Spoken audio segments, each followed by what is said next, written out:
Got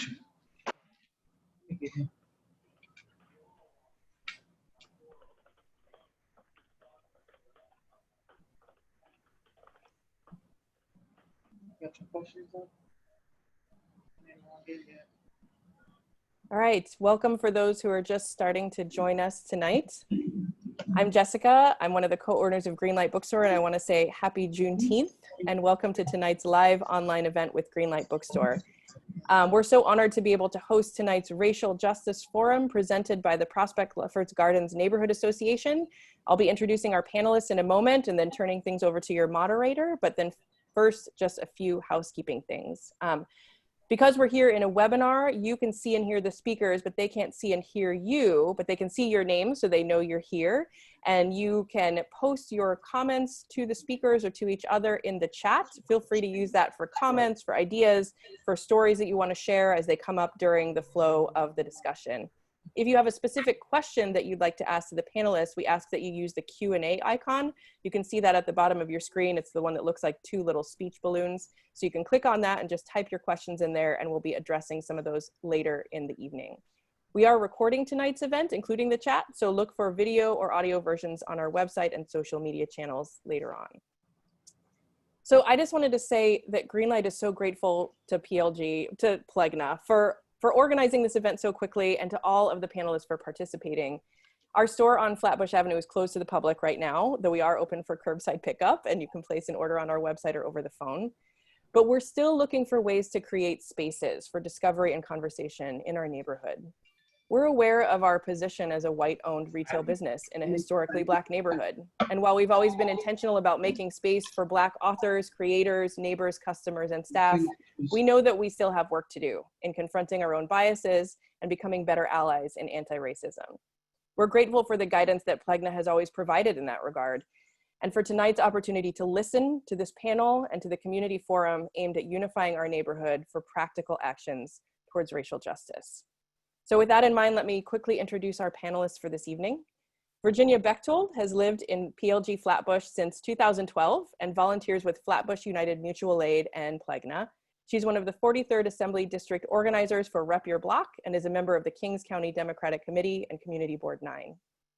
Dr. Anica Camela Mulzac is a licensed clinical psychologist and the founder and creator of the consulting firm Race Positive, LLC, centered on helping others to dismantle all forms of racism, prejudice, and bias in their unique spheres of influence. Dr. Anica has been a resident of PLG for over 20 years. Jerry Krase, Emeritus and Murray Koppelman Professor at Brooklyn College, is an activist scholar whose most recent book, written with Judith N. DeSena, is Race, Class, and Gentrification in Brooklyn. And we're hoping to join us a little later this evening, Senator Zellnor Myrie. He's a Brooklyn native and affordable housing advocate serving the 20th Senate District of the state of New York. During his first legislative session, he co-led the Senate's Housing Reform Working Group, served on the Senate's Criminal Justice Reform Working Group, and served as chair of the Elections Committee. So Senator Myrie is running a little late, but we hope that he'll join us later this evening. And your moderator tonight and the primary organizer of this event is Brenda Edwards. She's a resident of Prospect Lefferts Gardens, a retired educator, a coach for the Voices of Lefferts Writing Project, and a board member of the Prospect Lefferts Gardens Neighborhood Association. So Brenda's going to begin with some questions for the panelists, and they'll also address your questions later in the evening. So Brenda, over to you. Yes, thank you. And thank all the panelists. Welcome, everyone. But before we get started, PLGNA would like to thank Jessica and Rebecca and Chelsea for providing us with this opportunity and the technology piece. It is Juneteenth, so we'd like to acknowledge that, celebrate that.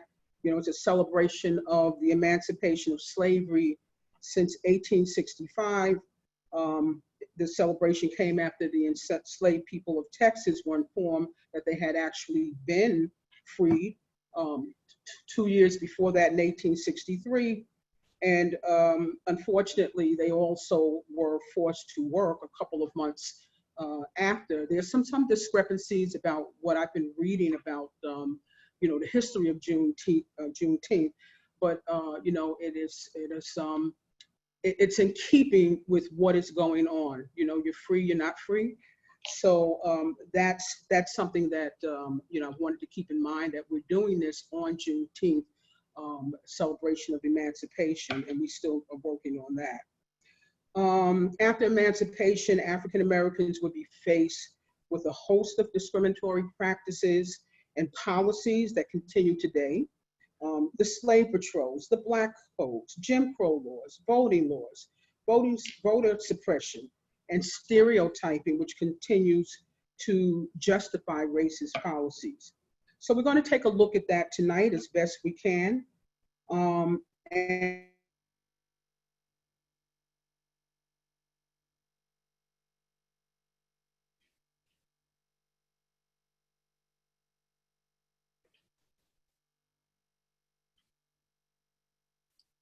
conversations, that we'll be talking about. I'll take a second just to name some of the people that have died by the hands of the police. Most recently, George Floyd, Breonna Taylor, Ahmaud Arbery, Rayshard Brooks. So I forget Sandra Bland, Philando Castile, Eric Garner, Tamir Rice, Trayvon Martin, and was killed by a civilian, actually, Michael Brown. And, and we still remember Emmett Till, who was 14 in 1955 when he was also killed because he supposedly offended a white woman. So I'd like, again, to thank all the panelists to being a part of this very important conversation. So I have a question for the entire group. First question is, how does the work that you do or your community involvement reflect the issues that we see going on today in terms of inequities that the pandemic exposed and policing? Come here. Oh, okay. I see Stephen has joined us. Welcome, Stephen.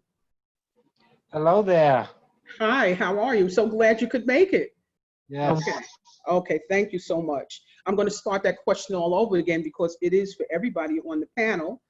How does the work that you do or your community involvement reflect the issues that we see going on today in terms of inequities that the pandemic exposed and policing in Black and Brown communities? I think Jerry, do you mind starting answering that question in terms of the work that you do?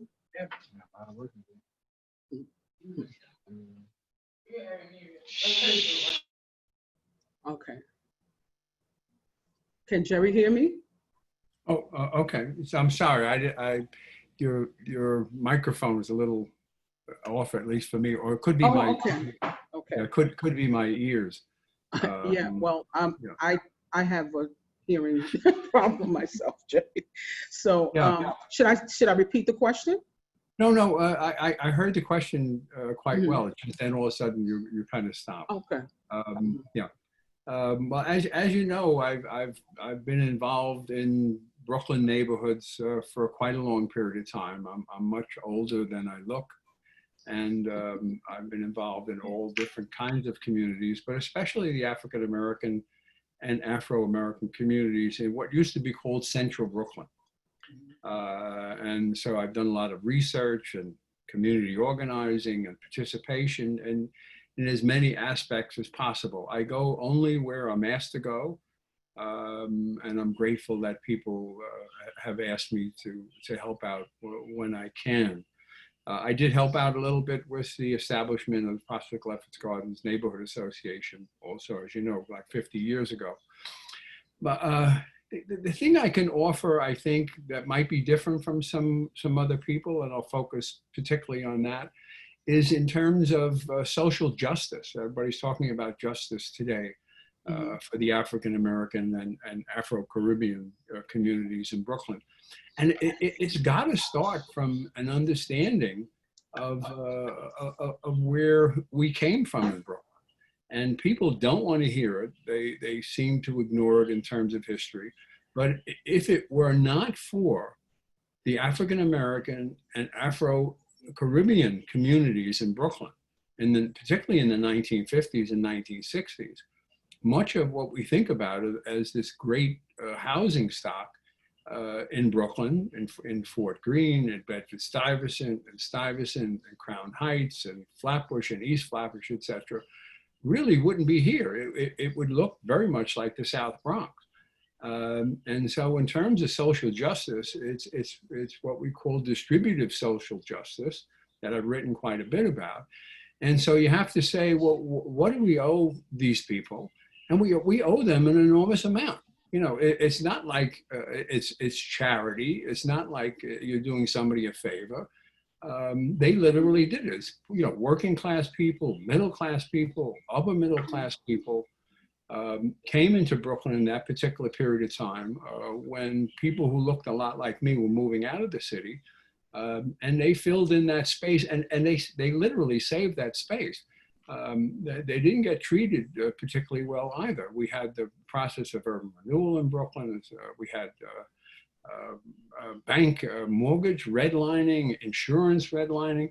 There was so much that they had to endure during that particular period. We're talking about 1950. We're now 2020 when everybody wants this property back, and very little concern, it seems to me, with the people that made it possible, that preserved this housing. You know, and there's always when people talk about Brooklyn, they talk about this this invasion of Black and brown people and how terrible it was. No, it wasn't terrible. You know, it took a while for them to establish themselves. But if it wasn't for them being here, you know, PLG would be gone.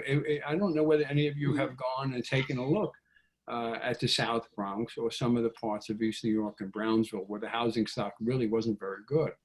And these neighborhoods have been preserved. Flatbush also, you know, it's just amazing to me for this local history to be totally not simply ignored, but unknown. It's like the history of African Americans in the United States. Again, you mentioned Juneteenth, etc. If people have no idea about the Emancipation Proclamation, which you know, when Lincoln signed it, was during the war. And it only applied to the states that were in rebellion, you know. So we also have this kind of thing. Just one more comment, or overall comment, you know, in terms of people freeing the slaves. You know, the freedom was God-given.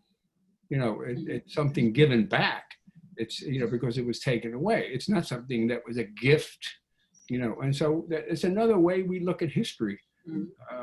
That's totally wrong. I'm sorry, but I'm totally wrong. Anyhow, I'll stop for the time. You know. Okay. Thanks for that, Jerry. Can we go to Stephen? Can you respond? Did you hear the question, Stephen? Yeah, just may you repeat it just so that I. Sure, it is a long question.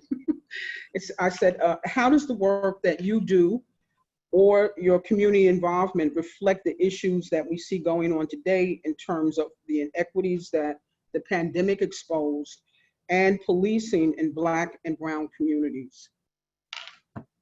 All right, so first, that is a very thought-provoking question, I must say, and I must admit that I think to some degree it's impossible to try to answer that in a short amount of time. But what I do first and foremost is I am a high school educator.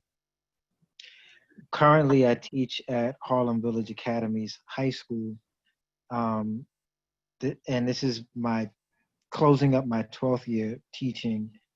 And I know you know what that's like being, you know, being a retired teacher and what that comes with being, especially teaching English.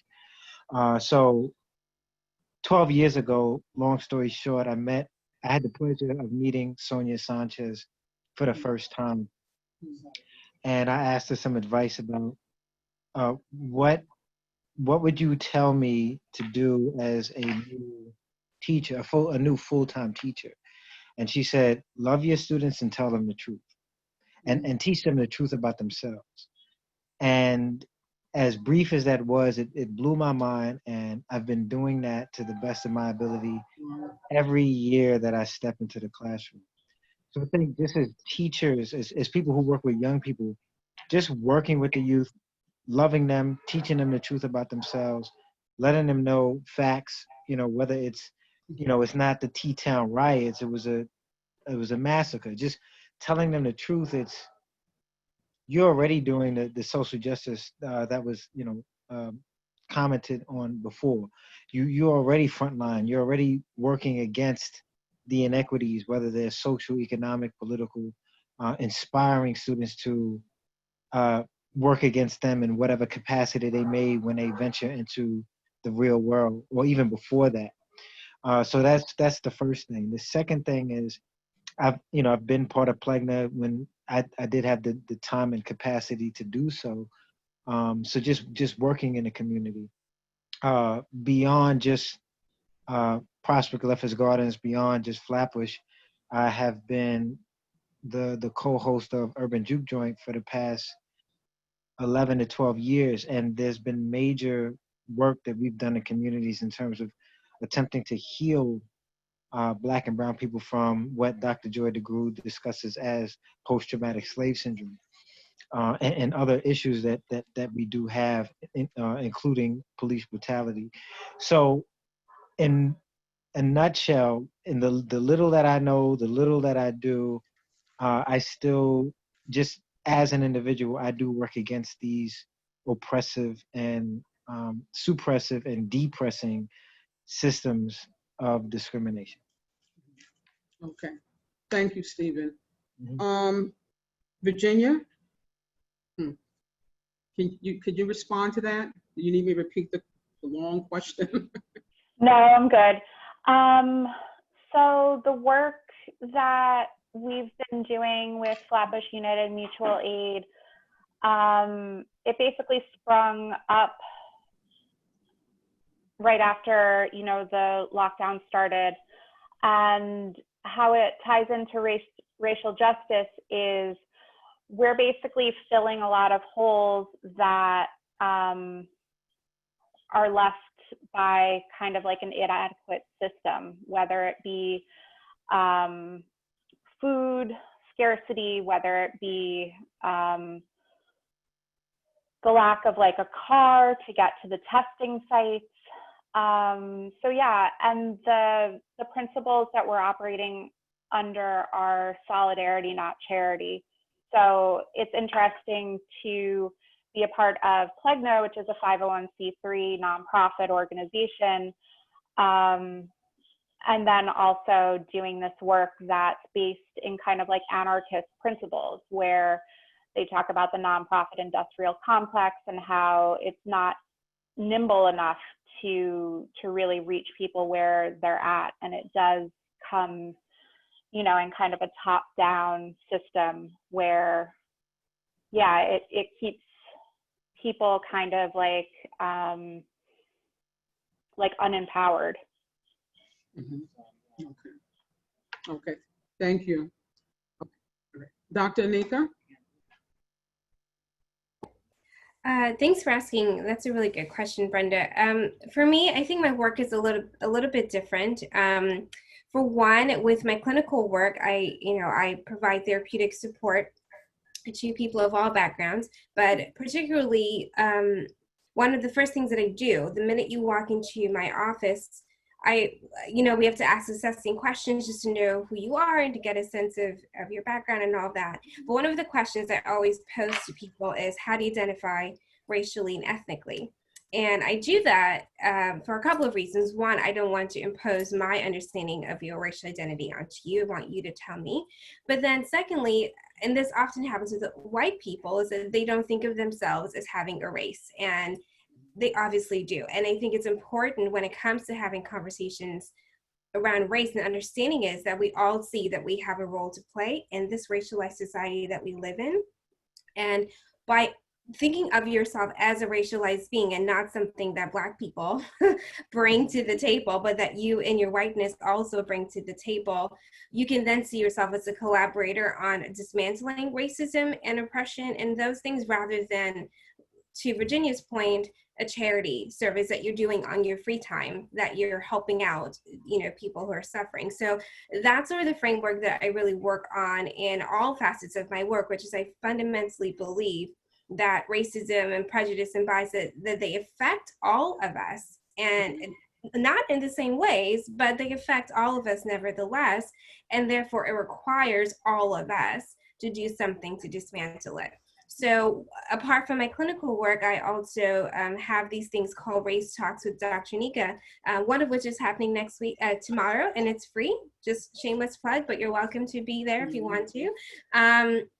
But it's just, my heart is really to get people of all backgrounds into space where we can just sit and talk openly and honestly, but respectfully, about issues related to race and racism. And I've been doing that for almost 2 years now, and it's always really well received, and it's always extremely diverse. But again, the point in doing that is, and maybe this is just my bias as a psychologist, but I believe in the power of talking. I think that healing comes when we talk, and by being able to sit together and talk openly and honestly, we can build understanding and insight, and through that, we build empathy and collaboration, and we can actually bring about real change. And so I think it all starts with being willing to talk. So I create these community-wide environments where people are able to come to the table and meet as equals in solidarity, but have hard conversations and do something with that information gleaned after the talk is over. So that's one of the ways I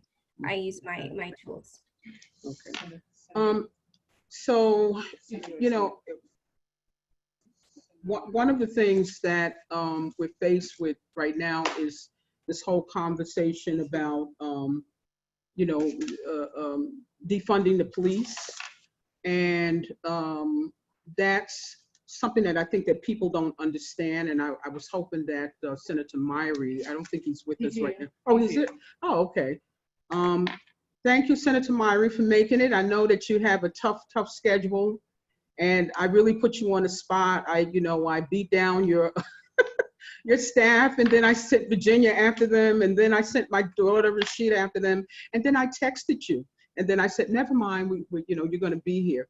So yeah, I think people are confused about what it means to defund the police, and they know that a lot of people know that something needs to be done. Even people who didn't believe in police brutality of Black and brown people are now taking a look at it. But they're still saying, I don't know about that defunding the police, because we need the police. Could you explain that to us? Yeah, so firstly, good evening, everyone. Let me apologize for being late. I was I'm still sweaty and wet, running from a SUNY downstate vigil that they held in honor of Juneteenth, and a number of the members of their cohort that they've lost over the COVID-19 crisis, which was really powerful and was led by the students. And so, again, I'm sorry for being a little late. I was grateful to be invited and then reminded kindly and gently many times to be here. And so again, thank you to Brenda and of course to PLGNA and to the panelists. It's such a good point. Let me start off by saying I am not in a position to define what defund police means for each individual. There are many factions in this movement, and I don't use factions in a pejorative sense, but there are people to whom defund the police means different things. And so I don't want there to be kind of a broad definition, but I'll talk about what my understanding of it is and the direction that I think we need to go in. We've heard this number about the New York Police Department budget being $6 billion here in the city. And the truth is that number is actually closer to 11 billion when you factor in the pensions and some of the other personnel costs. And so $11 billion more than any other police department in the nation. We have the largest police department in the nation, but we also have social service agencies that have not seen anywhere near that amount of investment. We've seen the state police budget go up almost $200 million over the past 8 years, while the Department of Health's budget has gone down. In fact, right here in PLG, our hospitals in the middle of a pandemic were cut to the tune of millions of dollars by the state. And so I think what the choice that people are presenting when they say defund the police is, are we going to choose as a government to invest in policing, or are we going to invest in our people? And that is, to me, what the choice is that is before us. There is a over-militarization of the police. As some of you may know, myself and Assemblymember Diana Richardson were pepper sprayed at a peaceful protest almost 3 weeks ago. And I can tell you with certainty that the individual that pepper sprayed us was part of the New York Police Department's strategic response group, right? These are the folks with all of the armor on. These are the folks that come in to quell riots. And these were the people that were called in to a peaceful protest. And so you ask yourself, why is it necessary for us to invest in that type of response when we don't have a guidance counselor in every one of our schools, when we don't have social workers in every one of our schools, when we have hospitals being cut?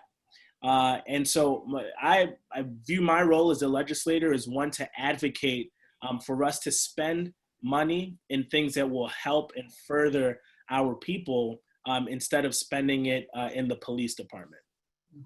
Okay, that's great. I think that clarifies a lot of things. You know, I think that I heard someone say it should be called redirecting the funds. You know, it certainly is an issue that I've had in 30 years of teaching in the public schools of why are there 2,000-3,000 kids in a school with one social worker, one psychologist? And in our communities, many of the schools are so deficient in everything they need. And because of the trauma that a lot of the kids have that are basically, I had to say, thrown into our particular schools that need so many services, and the services are not available, you know. So yeah, so that's a big issue for what we see that's going on now. I guess the thing too, before we, you know, run out of time, I'd like to talk about what can we do immediately. You know, I mean, anybody on the panel, what do you see as a major issue that we need to actually be working on, you know, as a community and as individuals? Frankly, you know, as a Black woman, as a senior, as an elder, I am tired. I cannot wait any longer for things to happen in our government. I do think that a big part of it too is all the parts that each of you play. You know, as Stephen being an educator, walking around while being Black, you walking around while being Black. You have Jerry Krase, who's done all of these studies. And then you have Virginia, who's busy in the community. And you have, of course, Dr. Anica. You really have your work cut out for you. But what should we be doing? I know it's a very broad question, but I'm tired. I'm tired of worrying about who's next. You know, I have 4 grandsons, not that Black women are also susceptible to being harmed by the police. And I think with all of the thousands of millions of people protesting all over the world, everybody is tired. And what should we do? You know, we'll take a moment for that. But Jerry, what do you think? Where can we start? Because this is the work that you've been doing all along. Yeah, it's tough for me to say, only because I want to get behind people. I think what there has to be Black faces leading this. Mm-hmm. I think we're all kind of tired of you know, people coming up and excusing, you know, excuse me for doing this, excuse me for doing that. There are plenty of really great Black leaders in New York City, in Brooklyn, etc. And what we have to do, I think, I mean, people like me, and I'm just talking about white people like me, but professors like me and activists like me, etc. We have to be ready and willing, when called upon by leaders, to get behind them and to give them our support and our resources. And that includes excuse me, that includes money too. The people were talking about what you could do for Juneteenth and stuff like that. It was all over Facebook, etc. And a number of people made suggestions like, well, contribute money to the historically Black colleges, find these organizations, etc. That stuff has to be put out. It really does. And even to the point of embarrassing people, by saying, well, I don't know what to do. Well, here's what you can do. Fight for, public education in New York City. Fight for classes that aren't 35 kids and 30 kids in the lower grades. Fight for, you were talking about social workers and stuff like that. And nurses in school, we don't have them anymore, right? And this is where our children of color are. They're primarily in these public schools. And we have to have, an enforcement of things, but we have to be behind somebody, right? In other words, we have to be willing to follow people, and wherever that goes for what I had referred to before as social justice. As you know, I've been doing this for quite a long period of time, getting myself into trouble as well for it. But I'm happy to do it. I mean, if Zellnor has something, you have something, or others have something where I can help out, that's what we're going to do. We have to do it. I'm just glad now. It was a big demonstration in front of my house. I'm near Prospect Park here, 9th Street and Prospect Park West. And there's been constant demonstrations and stuff, which is wonderful. It's tremendous energy and stuff like that. But it's got to go beyond that. I mean, when those demonstrations stop, where's that energy going to go? Tutor kids, help kids, demand services, vote for progressive leaders, etc. And as I said, Zellnor, I'm ready for you. You don't even have to give me a call. You just smile at me. That's all. Right. Okay. So I know, Zellnor, you have to leave soon, I think. Am I right? I'm good until 7. Okay. All right. So I also wanted people who are tuning in, zooming in, to be able to ask your question out. We'll figure out how we're going to handle that. But I think that one of the reasons that I heard you say that you went into politics is because you did want to do something. You noted about the terrible situation in terms of poor people, Black and brown people, in terms of housing. So that's something that you did. You went into politics, and I'm wondering, I guess, is what comes first? Is it the policies that are made, or is it the attitudes and stereotypes that people have? I've been trying to figure out, which one comes first. Do we fix people's heads, or do we fix the policies? I think that I read something that said that racism is basically about not so much about ignorance and hate, but people's personal interests. And so I'm just wondering about that. Where do we go first? Jerry was talking about, white people being our allies, I guess, and contributing. But if they're not feeling comfortable, that may not happen, and even Black folks, with the trauma, that we face because of all of this. So I don't know if anyone has a comment on that. Which do we solve first, or do we do it simultaneously? How do we fix this problem? And now, So I would love to jump in on that. I think, Brenda, your question is very reasonable. I think that it is vital. I'm going to try to answer this as best as I can. Outliers teaches us that you have to practice something perfectly, because you can practice imperfectly and be wrong, but to practice something perfectly for at least 10,000 hours to be a master. And when we look at the history of 1619, America has been practicing racism and discrimination for 400 years. So that's well over 10,000 hours. I guess that's like a grandmaster or a super advanced grandmaster at being a racist or a discriminatory system, nation, right? So it's beyond just being a Beyonce on the stage. You know this through and through, and you pass it down generation to generation. So I think policies is only part of it. I think policies is like the surface level. I think about attacking the head and the heart, because to me, police brutality is not a problem. Racism is not a problem to me, and I say that as racism is a social construct that has extremely traumatizing biopsychosocial implications.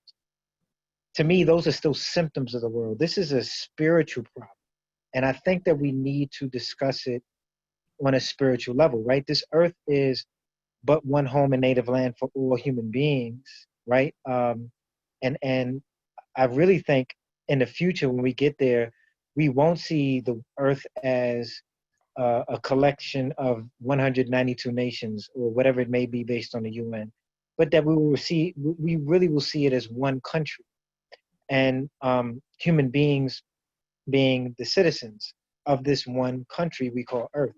So I think that we have to approach this from a very progressive, a very holistic perspective, that defunding the police is just one small aspect of the overall resolution. You know, the education system is broken, our healthcare system is broken, and I kind of cringe when I hear the term reform. We've been reforming for so long. It's really putting a Band-Aid on a wound. We really need to rebunk or reboot. Really, we need a reboot. We need to start from scratch, thinking about how to operate from the future, for the future, from the future, not from the past, because it hasn't been working. We all bleed red blood and have gray brain matter. It's beyond just we need to have it where Black folks are not being killed by police, because quite frankly, police are killing more than just Black people. It's just that we're killed at a much higher rate. So when we think about education, based on, say, books like the autobiography of Malcolm X is told to Alex Haley, or Makes Me Want to Holler, ignorant Americans have received the worst education. Not so much Black and brown folks, but if I'm white and I grew up in America, I really only have to learn about myself. I didn't have to even deal with Juneteenth until 2020 AD, which is insane. So the systems are broken, and they need to be rebooted, not reformed. And all of this needs to happen, I think, simultaneously and holistically, because all of these systems are interconnected somehow, some way. Okay. Thanks It for was that. It was interesting watching LA 92 on Netflix. It's basically just a documentary using stock footage from before, during, and after the Rodney King trial, or the officer's trial. And it's the same chants, the same signs carried at the marches, like no justice, no peace, the same conversations. You see all of these topics and subjects being revisited, like, you know, in the 60s, I'm reading Keeanga-Yamahtta Taylor's From Black Lives Matter to Black Liberation, and she's quoting Malcolm X and Lyndon B. Johnson and all of, you know, these civil rights and political leaders in the 60s and 70s, and they're saying the exact same things as they're saying now. And it's like, what are we doing? Like, and how can we harness this moment and make some of these things stick? So yeah, that's kind of what I'm grappling with. I think if I were to just answer your question in a word, Brenda, I would say, well, not a word, but in this short sentence, I would say all of it now, right? I think we need all hands on deck doing everything now. But in regard to this idea of changing hearts versus changing minds, I think both what Stephen said and Virginia it's spot on. We've been talking about this and spinning our wheels in some ways for decades. And we just keep coming back to the same realization of, oh, racism is a real thing. We should do something about that. And then we go another 50 years and then nothing really gets done. And this is why I come back to this idea that it requires all of us, because until white America understands that racism is a problem for them too.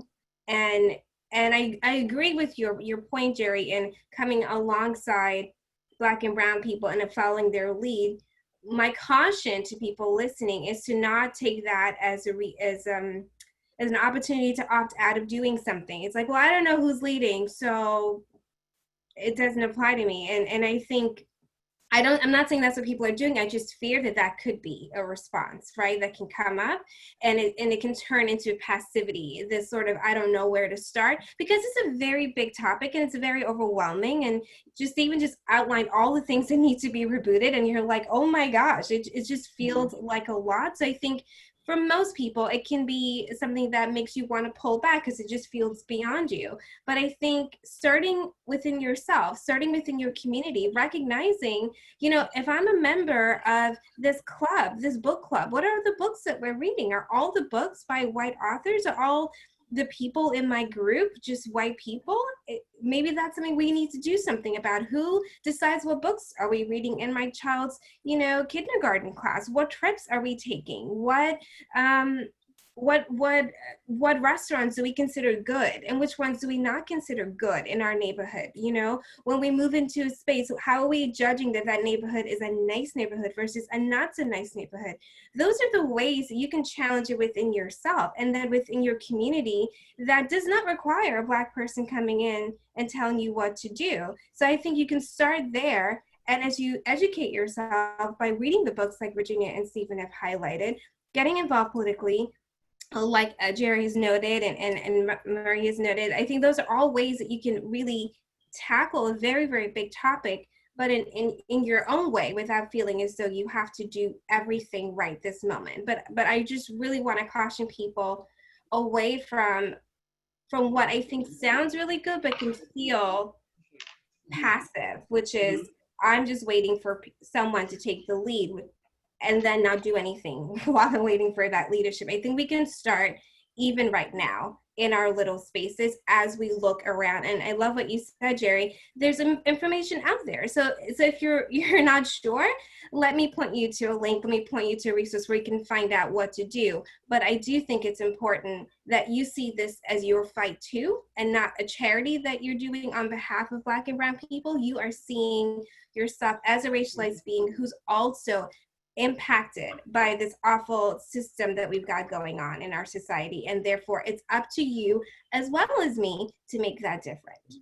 Yeah. So that's I agree totally with you, but I wasn't talking about collaboration. I was talking about working, and I don't disagree with you, but where I think is extremely important, because this is what I've seen in the media all the time, is I don't see how should I say, strong enough leadership saying, do this. Not saying to collaborate, but this is what we must do. Now you mentioned some great things for people to do, for teachers to do, for professors to do, for researchers to do, for activists to do, and they have to do it. I was commenting on a problem that I've seen, because Brenda and I have been around doing this stuff, I think, for quite a long period of time. And where we see some problems is in terms of the leadership, right? The media leadership it tends to be people who I don't think are invested in the issue as much as they should be. So I probably expressed myself in the wrong way, and that's why I was, pointing to people like Zellnor, some of my other, friends in politics, etc. I want to get behind them, right? Because I think that people like me, at least, can be more effective not being in the lead. Maybe that's what I should have said. I'm more effective by helping people to do things, than I am, being upfront. Because in the racist society in which we live, I don't blame people of color for not trusting people who look like I do. Honestly, I know that. I've seen this with so many other groups as well.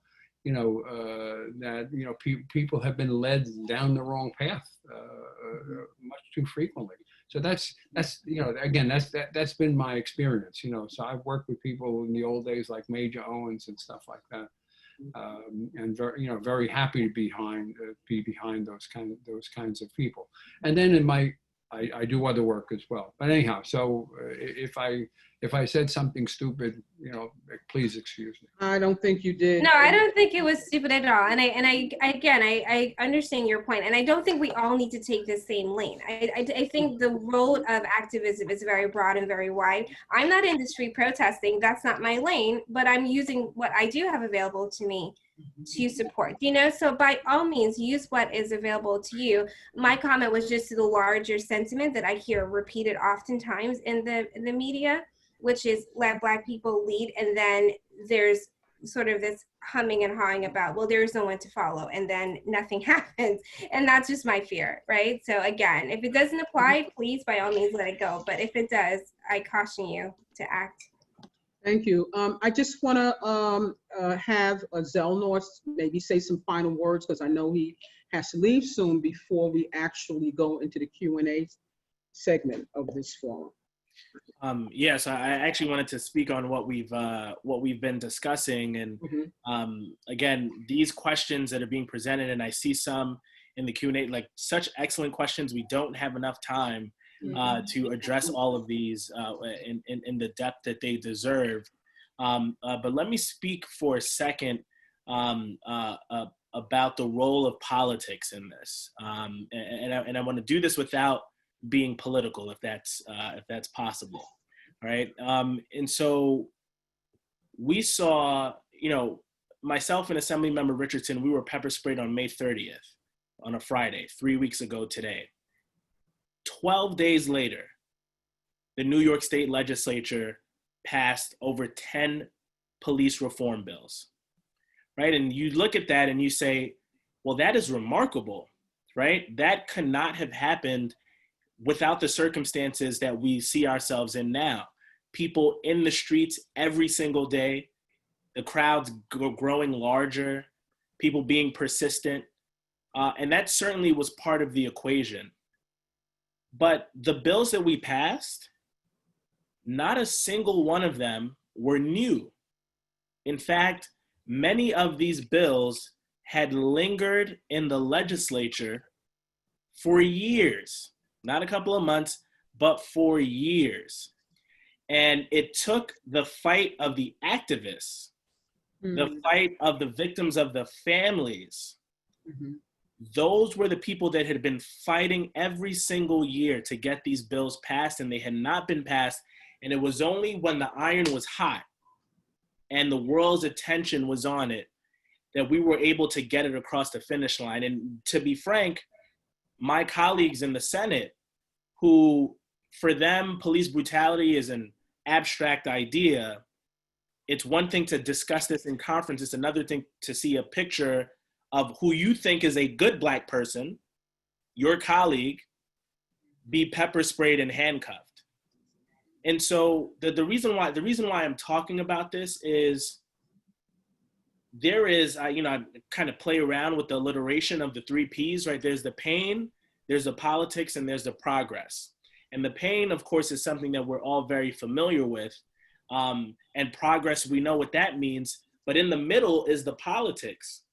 And you need that to bridge. That is one of the bridges. It's not the only bridge. It is one of the bridges between the pain and the progress. So when we talk about looking for Black leadership and who we want to be leading this fight, right? I don't see myself as a singular, I have a role as a state senator and certainly as a Black man in this country, but I am just one of the leaders. Right? There are people that are not elected that do not have to work in the confines of the system that I have to work in to pass legislation that we should also be looking to as well. And when people come before you and present themselves to you, wanting to be your policymaker, I think it is very important for us to know where these people stand, not just in this moment, because it's cool to be down with reform now. And Brother Rice said it, you know, there are many of us who feel uncomfortable with reform because the system is so rotten to the core that you can't even really reform it, right? But if you present yourself as someone that wants to lead, please make sure that this person has an understanding and a record to lead in the way that is going to be liberating for us. Because all of these issues, we've had leaders in the past in the community that have claimed to fight for them, right? This is not, as we've said ad nauseum, these issues aren't new. They're just being more recorded and more reported.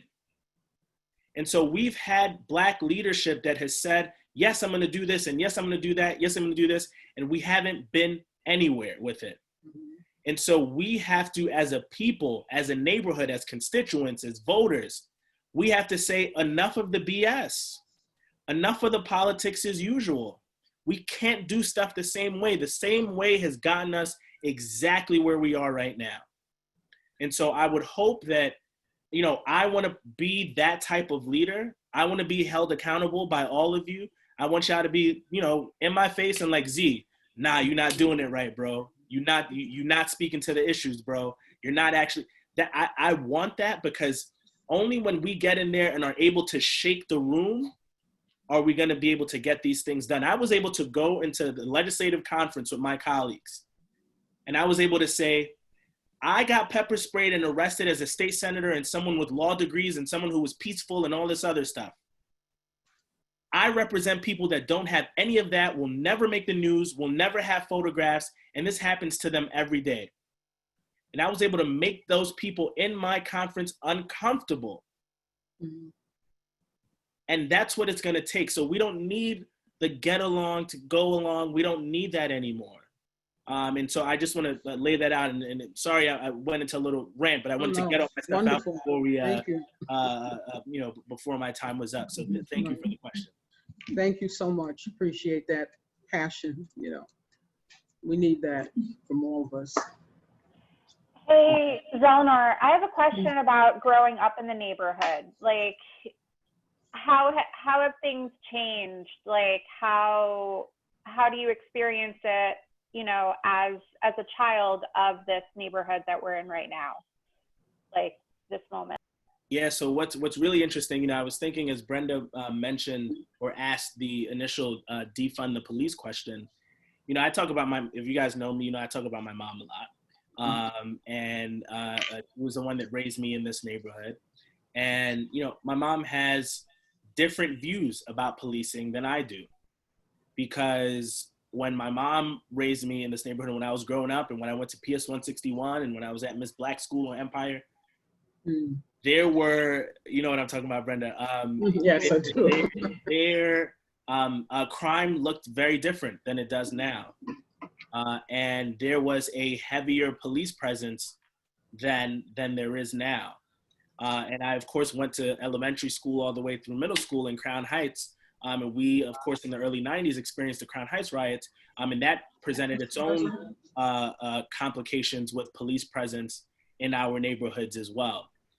So growing up, I knew a lot of folks that had bad interactions and who got into trouble with the law. I personally didn't have any seriously bad interactions with the police growing up here on Flatbush. And it wasn't until I went to college that I started having some not so good interactions with the cops. And of course, the first time that I was put in handcuffs and pepper sprayed was as a state senator protesting police brutality. And so we have a really complicated relationship with policing here. And, you know, I had these discussions with my mom all the time. Like, you know, my mom, you know, believes that there were merits to stop and frisk. And we've had this argument a lot of times. And but she felt that, look, that made her feel, as an older Black woman in a neighborhood where crime was high, it made her feel safer, right? And my mom is representative of a lot of people in this district and in our neighborhoods. And so it is a nuanced conversation. I think it is a partially generational, not entirely, but partially generational conversation, and one that I try to express when I'm talking about policing overall. Thank you. Thank you. And we're going to go to the Q&A. Let's see. Is that from Deborah? Yeah. Okay. Okay, so Deborah Mutnick asked, what explains these policies of increased funding and militarization of the police and defunding of education, health, and social services? Even now, we are seeing enormous cuts projected for New York City public schools and CUNY.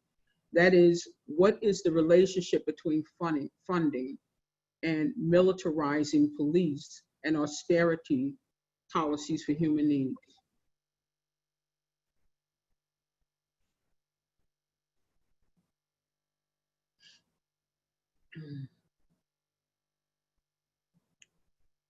Okay, anybody can answer. Now, anyone can answer that if you want to take a stab at it. Maybe Jerry wants to. He seems to have the most knowledge on this subject. I don't know whether I have the most knowledge on it, but I certainly have an opinion on it. Okay. You know, related to some of the things that Z was saying in terms of how the city has changed over the years. And that in the, what you hear is you hear bells there. That's my wife. She just was outside. We do this a lot of noise at 7 o'clock. Oh, okay. Yeah, so that's Nice. why I'm missing out on that now. I have a big thing.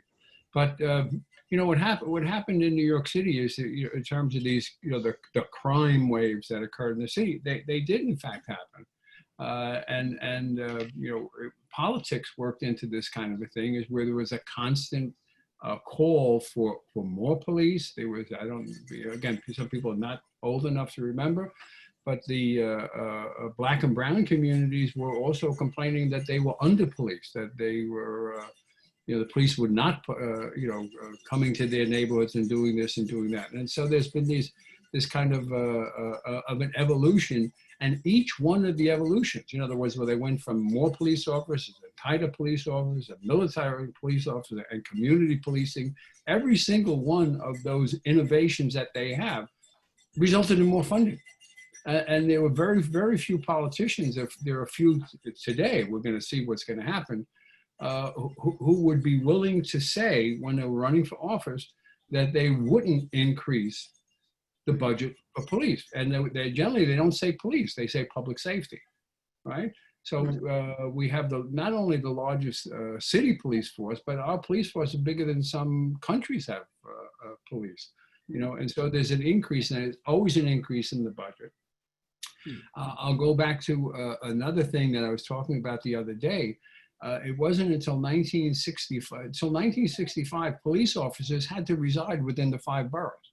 You took the test and you went in. We understand now in the 1960s, we saw this tremendous racial and ethnic change in New York City. And then all of a sudden the law was changed, and they allowed them now to live in the contiguous suburban counties. And this is another thing that has happened, is we see the separation between the police force, which has become militarized, and they think of themselves as a blue force. They have their own sense of community and identity, and they think of it as them against us. You know, in fact, even using the term civilians, you know, that's the term you use for the military, not for police forces. So I think that's a very big part of it, is the idea of politicians running for office, right? Because it's the elected officials that can make those kinds of decisions, being unwilling to say that they won't, not only won't they increase the budget, but they're going to cut it, right? So what we have to do is we have to say to them, you know, this is an enormous amount of money, and the money can be better spent elsewhere to reduce crime. Right? If you're going to argue that crime is caused by poverty, education, etc., well, you know, put the money where those needs are. Anyhow, so that's how I would say it. And we'll see now with all of this effort whether it will happen. I don't think the force is going to be cut that much. I think what politicians are going to fudge a little bit, and they'll redistribute the money somewhat, right? So we You see mean back into the police department? Yeah, I think they'll reorganize some segments of the police department. We see this move towards taking the police out of the public schools, right? So it's that kind of stuff. But we really have to press, our elected officials, the city officials especially, to move that money elsewhere. There's a lot of money that is used, for example, for overtime, and there's double time and even probably triple time in the police force. And there's a lot of things that can be changed so that police officers are not paid enormous sums of money for not doing very much work. I know I'm going to get tickets tomorrow because of because if people are afraid to actually speak out that way also. I think most of the police officers are decent people, etc., but they're growing up now in an environment outside of the city, and when they come into the police force, where it's us against them, right? And also some of the confrontational tactics that we see in the street also kind of increases that tension. But I think it's doable. We have to simply stick together and push for it. Use that money, move it to the education, move it to health, etc. As Zellnor was saying. Yeah. Okay, thank you. It almost seems to me that, especially in light of the pandemic, the austerity budget that at both like the city and state levels, it's almost like they're increasing.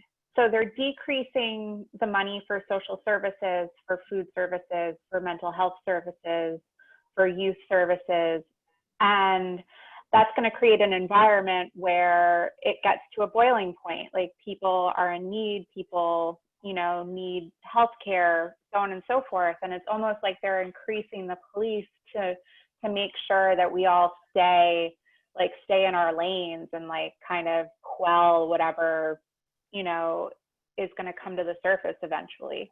And it kind of has at this point. Yeah, in essence, like at the national level, the military budget, the police budget is seen as sacred. It's like this untouchable thing, that if you decrease the budget, what's going to happen is, you're going to be unsafe, and again, I've been around a long time and I've heard this over and over again. We have to stick together and demand that this is the case. We have to elect officials who in fact are going to do this, right? And we can't let them hedge. We can't let them fudge. And I don't have an answer because I think Jerry and Virginia did a good job answering the question, but just based on what they're saying, one thought that does come to mind is language is really important.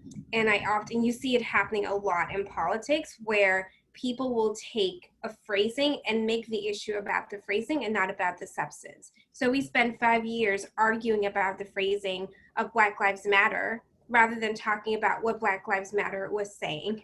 And now the new thing is, okay, we agree for the most part that Black Lives Matter, but defund the police though. And now that's become the new thing that I think can be, so far, I think most people are wise enough to see beyond it, but there can be this push to make that the conversation about defund the police, and do you not care about safety? Do you not care about law and order? Do you not care about protocol? And that's not at all what the conversation needs to be about. So I 100% agree with what's been said.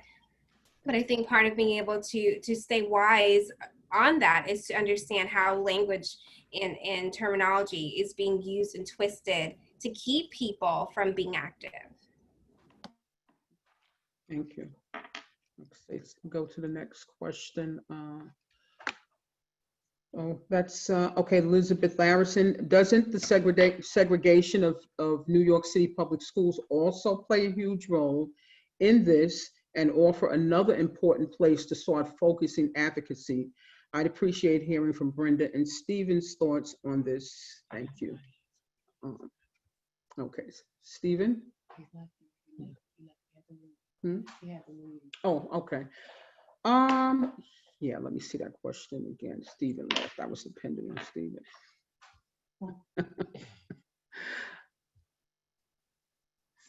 Okay, yeah, okay, so school segregation, right?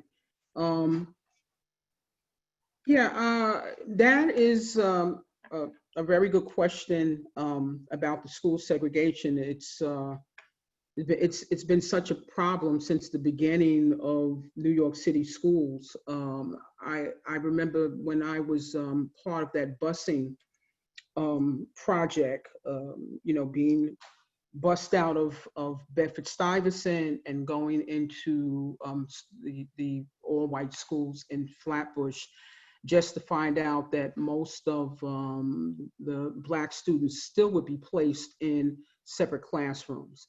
So there, a lot of times there is no real, integration, when they're doing that. And part of the thing I think that the schools, the Department of Ed hid behind is that the schools that Black and brown students were coming from, they didn't have a lot of resources. Of course, it had nothing to do with the intelligence of the children. It had to do with the economics. It had to do with the funding. And, there's this whole thing where people don't see that part of that funding is coming from, it does come from some real estate, so taxes. So if you're living in a place that's, mostly apartment buildings, you don't have that funding coming from, you don't have the funding coming from the taxes. So we had basically gone to schools that were not really equipped to deal with us, and that's due to racism as well.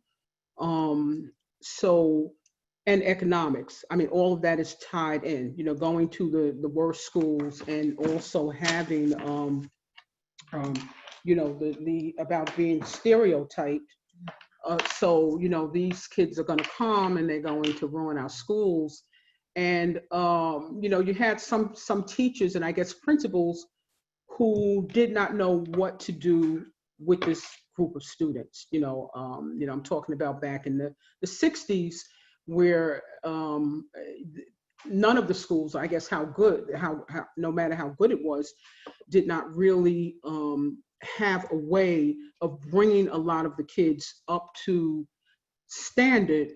And, I think the mindset, to tell you the truth, was that these kids probably are not capable, they're either not capable or I shared with Virginia a story I wrote about an incident that I had with a wonderful teacher, white teacher, who felt that the reason why Black students did better in sports and not necessarily going on to more academic, jobs or whatever, it's because their parents just did not, buckle down and make them do their work, which was an opportune time for him to say, it is because of racism, it is because of, the 400 years that, Black folks have been here,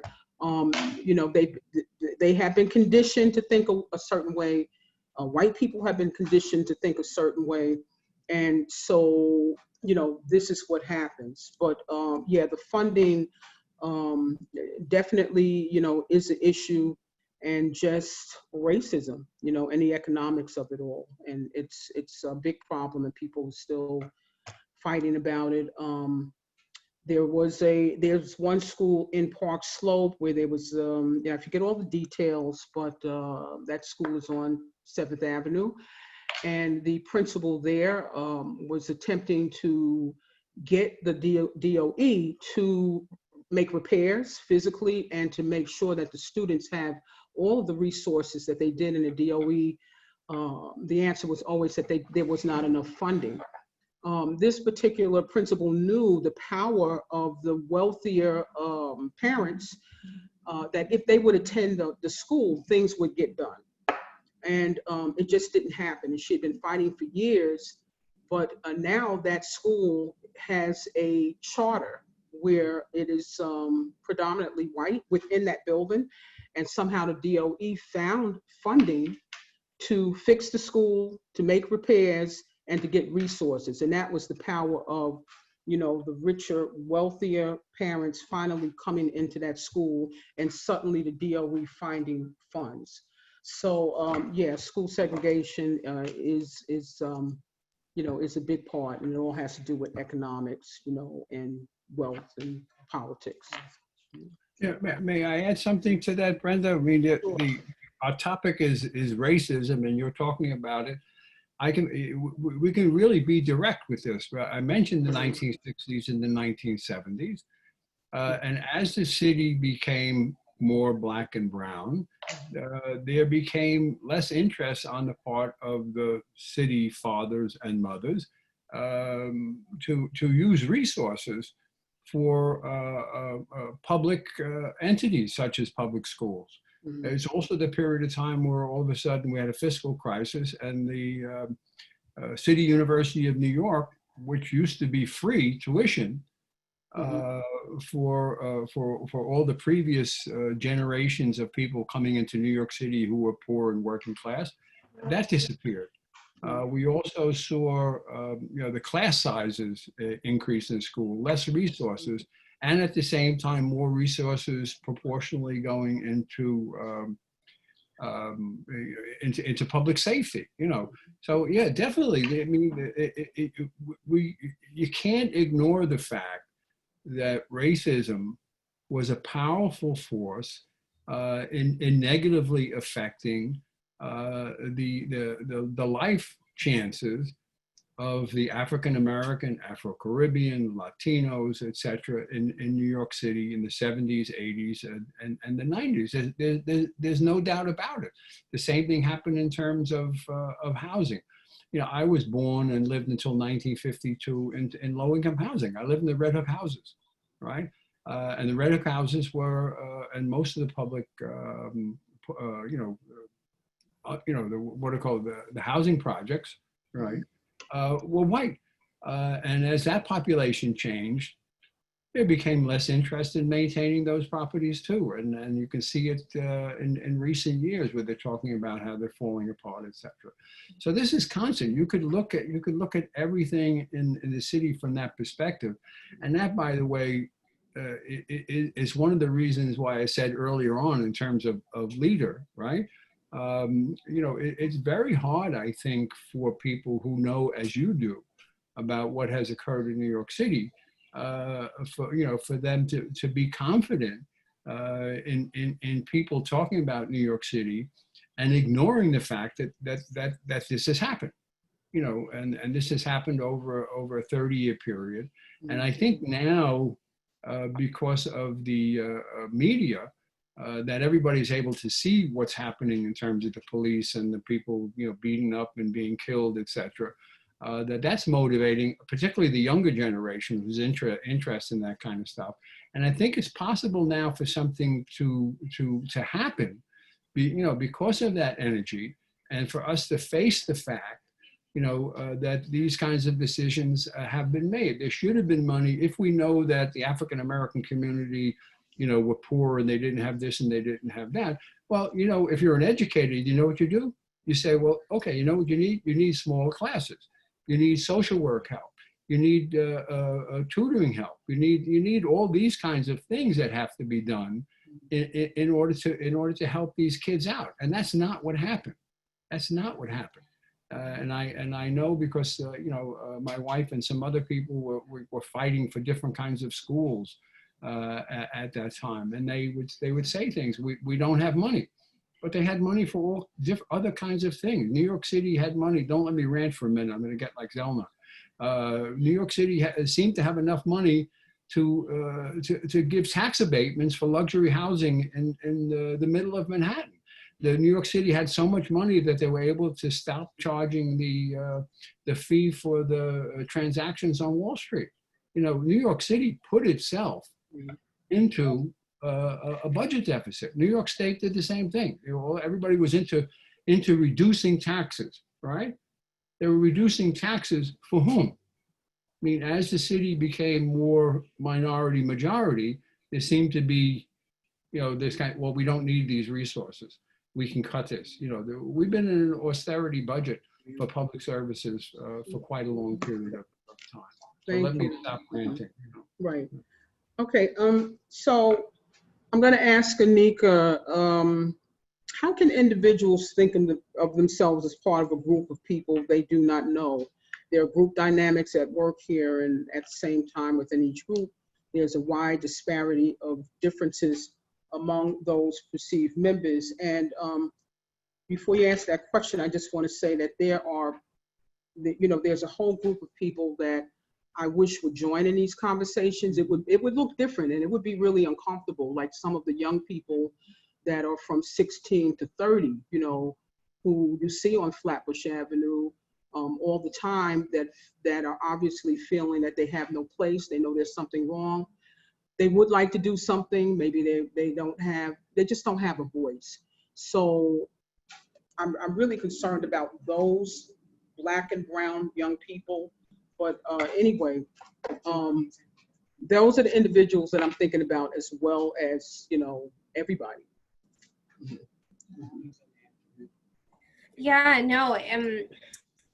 So with that question, a couple of things come to mind. So for me, I think in terms of analogy, so please bear with me on this, but if you don't have to be a Jew to understand that the Holocaust was wrong, right? That there's just something within you as a person with humanity and morality that kind of says that does not look right.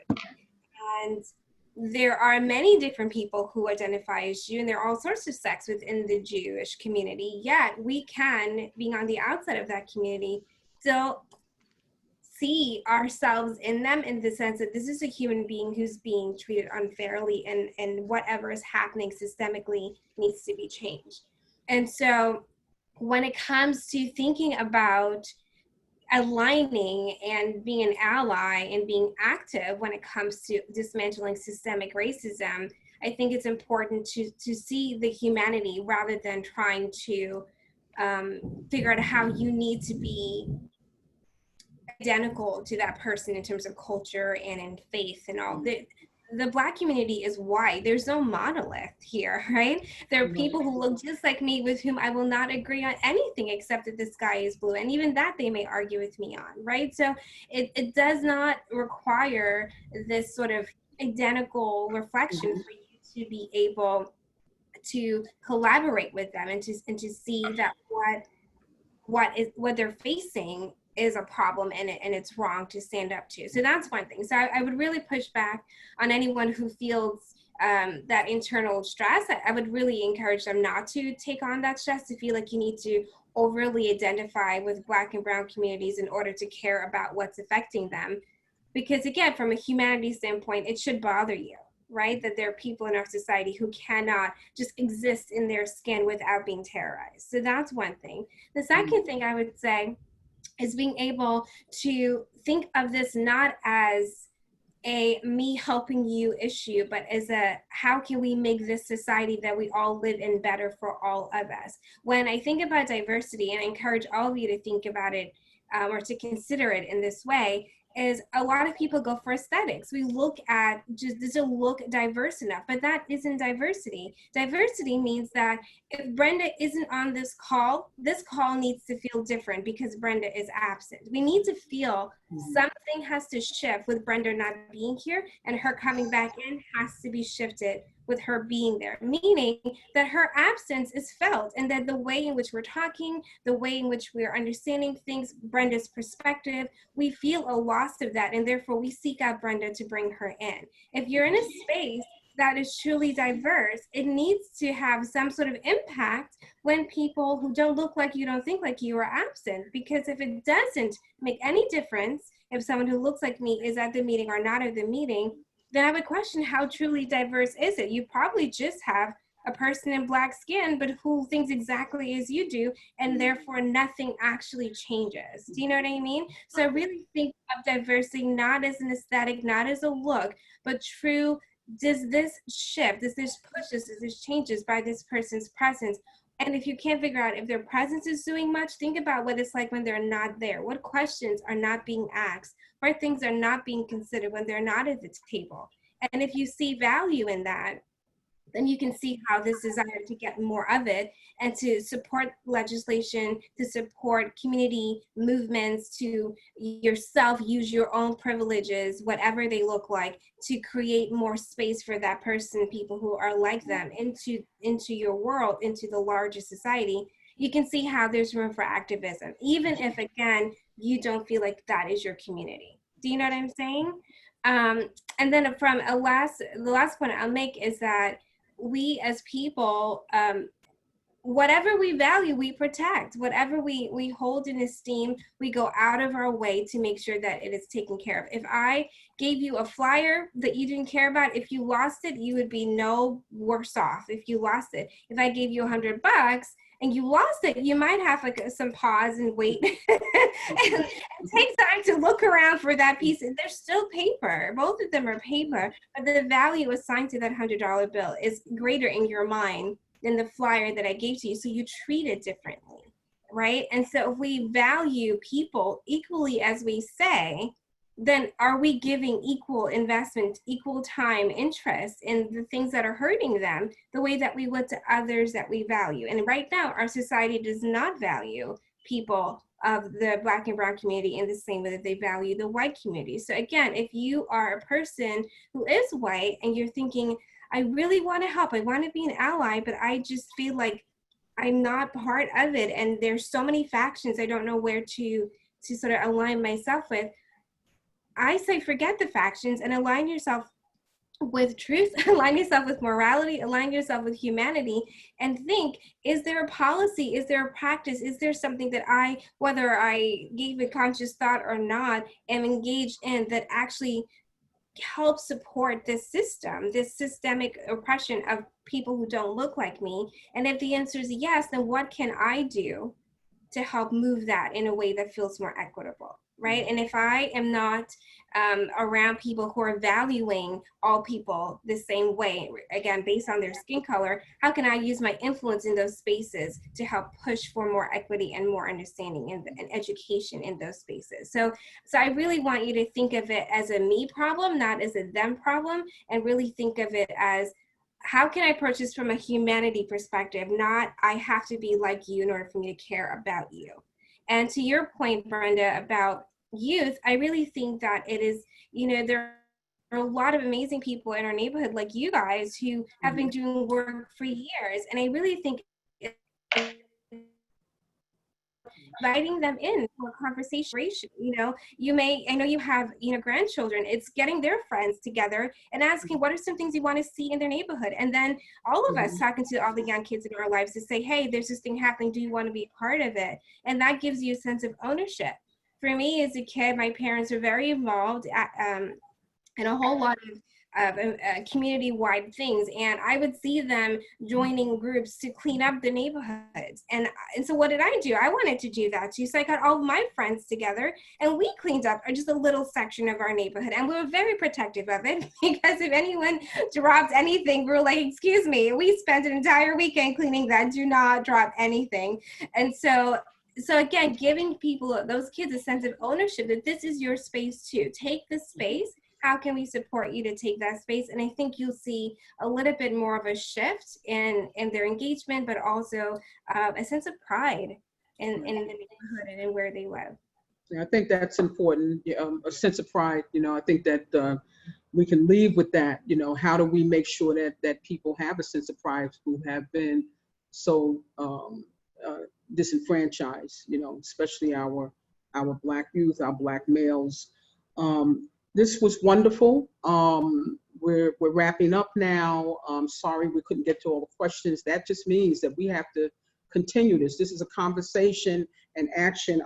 I stole this, Anica, from your flyer about your tomorrow, your event tomorrow, and you said how to turn awareness into action. We become aware of what's going on. Now, how do we keep it going? And those were some of the questions. We have to keep it going, and we have to have action at the same time. So I guess you should look forward to us doing more of these and actually working on projects where things are actually actively happening. Well, thank all the panelists. I appreciate it. Thanks everyone. Greenlight again. And Brenda, can you tell folks, so I wanted to let everyone know we're hoping to post the recording of this panel on YouTube tomorrow. So if you know someone who missed it or wasn't able to stay for the whole thing, you can share it with them. Brenda, can you tell folks if they'd like to get more connected to PLGNA and hear more about what you're working on? What's the best way to do that? well, that's a good one. Virginia, could you answer that question, please? Virginia's our secretary. She keeps everything in order. Sure, I try to. I'm just typing into the chat our Facebook link. We're looking for more people to get involved and to kind of lend their skill set. I'm not a graphic designer, I'm not a website designer, but we need a website, and we need just a better way of keeping in touch with people. So we're mostly on Facebook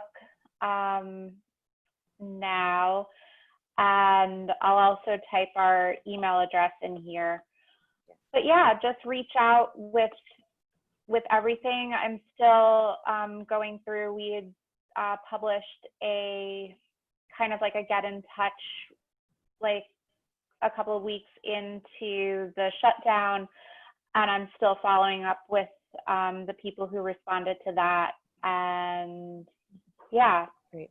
So that link on Facebook, if you're not seeing the chat, is PLGNA community. So you can look for PLGNA there.